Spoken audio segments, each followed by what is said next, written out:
Et la poésie chez Édouard Glissant, c'est toute une vie d'écriture. Hein, les premiers textes sont écrits par un adolescent de 19 ans, hein, et ils s'accumuleront dans le poème qui s'appelle « Sans rivets ».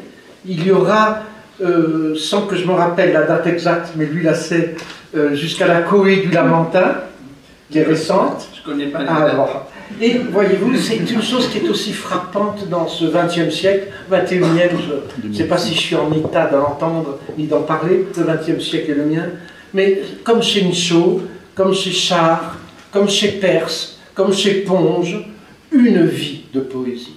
Dans la plupart des vies de romanciers, c'est 10 années de vie de romancier. Très étrangement, faites le compte, chez Sartre, chez qui vous voudrez, c'est 10 années, une vie de poésie, et je crois, et une des grandes présences, si je peux dire, d'Édouard Glissant, c'est bien d'être dans ce labour, comme on disait tout à l'heure, hein, dans ce labour de la poésie.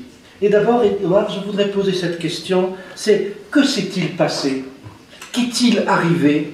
Quoi s'est déplacé dans ce grand rift, dans cette grande faille entre 1960, date du Soleil Noir, après 1956, date des Indes, et Boise, 19 ans après, en 1979, comme s'il y avait une poésie 1 et une poésie 2, et étrangement, dans le tome des œuvres complètes, le seul où on trouve vraiment tous les poèmes, parce que même dans la collection de poésie, ils n'y sont pas, il y a deux blocs d'à peu près à une page près, d'exacte importance numérique, quantitative. Alors, c'est ça ma question, c'est que s'est-il passé, qu'est-il arrivé, quoi s'est déplacé? Et ça, c'est évidemment une question qu'on aurait pu poser à Hugo, entre la grande suite des feuilles d'automne, le chant du crépuscule, les rayons et les ombres, et d'autre part, et après les contemplations, c'est-à-dire quand même 12 ans après, et qu'est-ce que je dis 12 ans après 16 ans après, c'est la même question qu'on aurait pu poser à Perse, hein, entre Anabase, 25, et l'écriture d'exil à partir des années 40. Alors d'abord ça, une sorte d'histoire littéraire, mais d'histoire littéraire de tous, puisque les amis de la période 1 ne sont peut-être plus là à la période 2, les combats de la période 1 ne sont plus, les poétiques, je ne sais pas. Est-ce que je sais, moi? Ce que je peux dire, c'est que c'est évident qu'il y a une première expérience de poésie. Ah, d'abord, je dois dire quelque chose. Ne ratez pas la lecture des Indes par Marianne Bachelet. Ça, c'est quelque chose qui est incroyable. Je suis resté saisi la première fois que j'ai entendu ça. Nos amis ce soir ont admirablement lu le texte, les textes qu'ils avaient choisis, c'est pas ça. Et Marianne Bachelet s'est fait un one-man woman avec ça, c'est incroyable. Donc, je l'ai dit et je continue.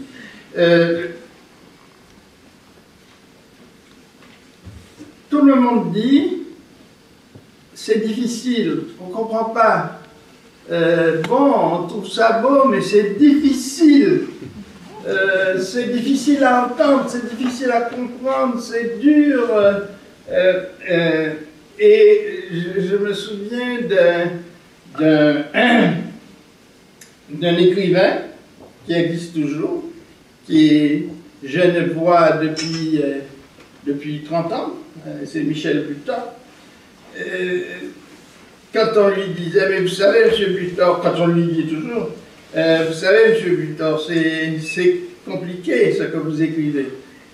Et une fois, il me souvient qu'il a répondu, ce n'est pas moi qui suis compliqué, c'est le monde. Et c'est en accord parfait avec ce que je pense. La poésie est une tentative d'application au monde. Une tentative de découverte du monde et une tentative de découverte des frémissements, des tremblements du monde. Elle a toujours été ça. Hier, on parlait avec M.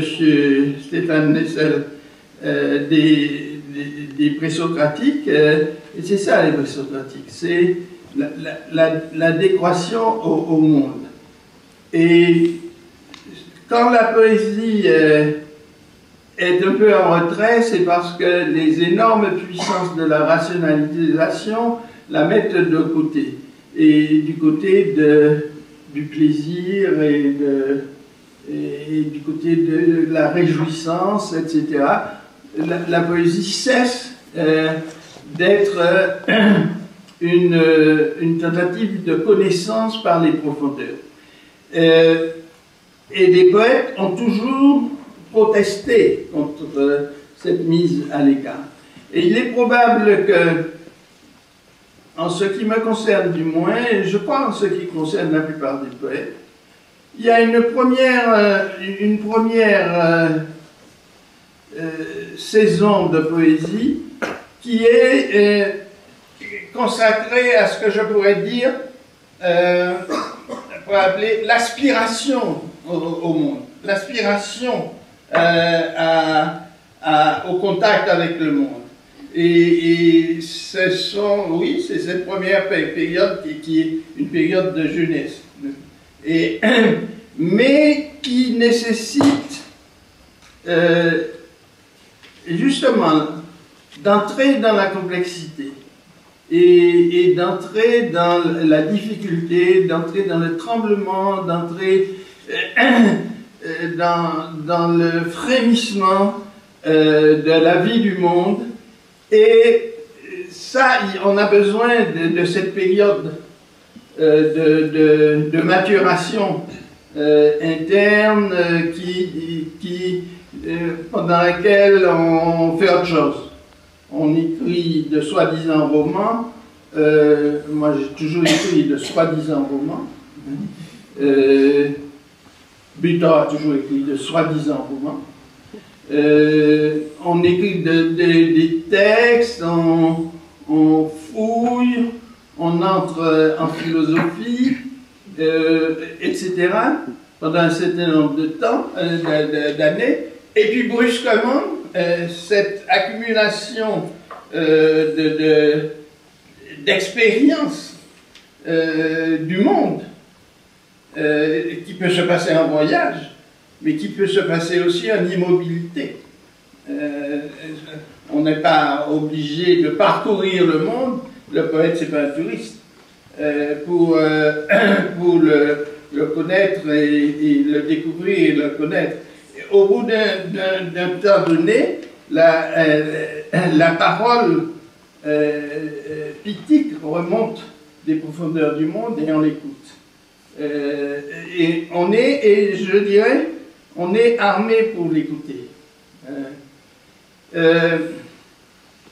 Dans mon prochain livre qui va paraître dans quelques jours, chez Gallimard, Philosophie de la relation, je dis que il y a une différence entre l'imagination qu'on a du monde et l'imaginaire qu'on a du monde. L'imagination, c'est, et je prends un exemple qui est très clair, et très lisible, pas du tout compliqué, c'est Rimbaud. Rimbaud a l'imagination du monde dans le bateau ivre. C'est-à-dire que c'est la recension de tout ce qu'il a, de tout ce qu'il sait de ce qui s'est passé dans le monde et qu'il oppose au fantasme de Charleville. Et l'imagination donc colle à la mémoire du monde. Mais l'imaginaire du monde, ce n'est pas la même chose. L'imaginaire du monde, c'est l'imaginaire de la relation qui existe dans le monde et qui n'est pas une relation de ceci à cela, mais qui est une relation de tout à tout.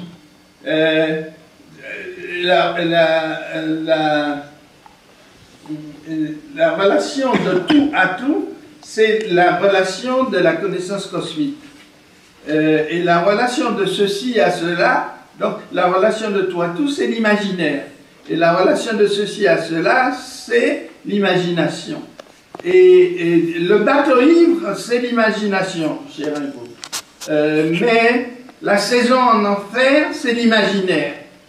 C'est le moment où le fantasme, Charles Baudelaire, est tourné en imaginaire et constitue une réalité nouvelle et absolument indépassable.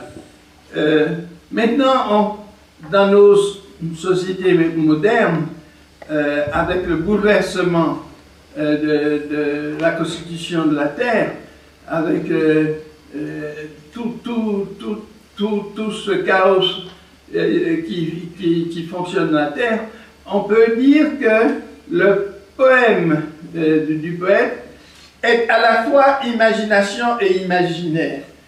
Parce que Rimbaud a fait cela. L'imagination et l'imaginaire, c'est les illuminations.